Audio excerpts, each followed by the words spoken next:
So, two Jewish bakeries in the U.S. consulate were shot up this summer here in Toronto. I wonder what the connection is. We have existing laws. They are not being followed. We have people on the streets who are screaming, death to, Jews, death to Canada. And is that allowed? Yes, it is.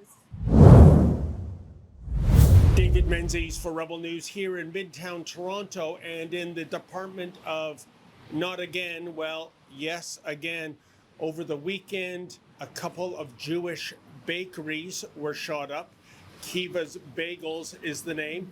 I'm at the midtown Toronto location right now, and that was shot up with a gun, and there was also damage to the window of the location on Steeles Avenue in North Toronto. And folks, it's kind of like deja vu all over again, isn't it? Not a week seems to go by where there isn't some reprehensible act being carried out by those who hate the Jewish community. And we see it in Jewish-owned businesses, in Jewish schools, Jewish daycares, and some of these events involve firearms, which should be distressing to anyone. Well, folks, I'm with Nancy, and Nancy, I can tell you must be of the Jewish community. You've got the Star of David, and you got a little badge saying, "I denounce anti-Semitism," and that is the theme of our report. I mean, in one weekend, two Jewish bakeries get shot up, and is this the same Toronto we've grown up in? Because sometimes I don't recognize my city anymore, Nancy. Well, it isn't. I'm a Toronto-born senior, and I remember and lived through Toronto the Good. Do you remember that? Oh, yeah. Everybody called us Toronto the Good. Well, we may not get there, but we certainly need to try to do that and emulate what we used to be. Police we could trust, the government we could trust, law and order that we could trust. We have existing laws. They are not being followed. We have people on the streets who are screaming, death to, Jews, death to Canada. And is that allowed? Yes, it is. We have people that are mourning Islamic figures that are really terrorists that are not allowed to be. Should that be allowed? No.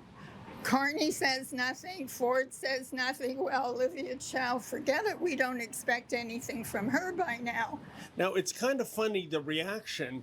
I was looking at what Mayor Olivia Chow had to say about this most recent atrocity. And she said it was violent and unacceptable. And she also said, quote, "Any kind of hate has no place in Toronto," end quote. Is that a matter of fact, Mayor Chow? I mean, have you ever been to the intersection of Bathurst and Shepherd on a Sunday? Because you will find that there's plenty of room for hate there. You will see the pro-Hamas set openly chanting for genocide of the Jewish people, displaying swastikas, cosplaying as terrorists, and what's done? Well, nothing's done. Well, I stand corrected, folks.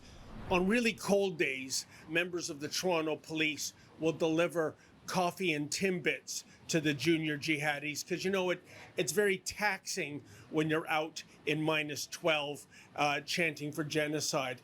So I think in this department, the mayor is all talk and no action. We have seen for almost 3 years an incredible tolerance to anti-Semitism and anti-Jew hatred in the streets of Toronto. And I don't see it getting any better anytime soon, especially with the political class and the policing brass turning a blind eye and a deaf ear to this. Should this be allowed? No, it's harassment. Yep. These are all on the books. Why are we not forcing them to put it through? One, the judges are much too lenient with putting people back into the system. And by the way, in the Department of things getting shot up in the wee hours of the night, also, In the wee hours of Monday, we had the U.S. consulate for the second time since March shot up on University Avenue.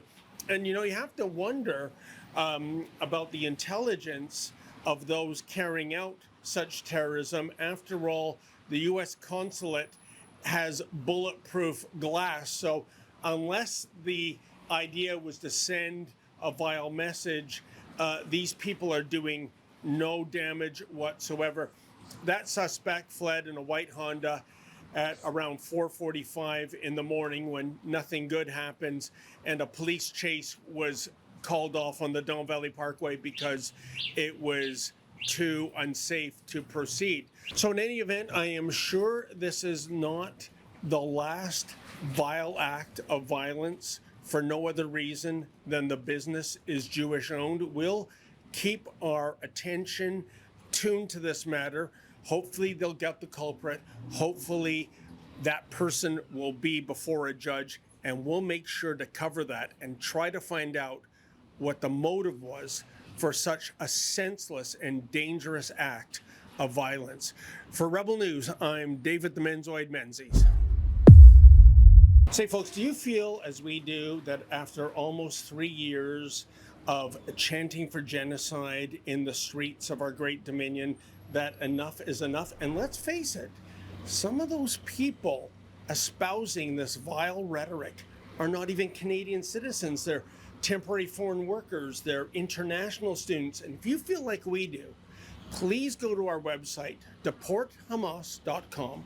That's deporthamas.com. Let's tell these ungrateful visitors that if this is how you feel while you're in Canada, time to pack your bags and leave.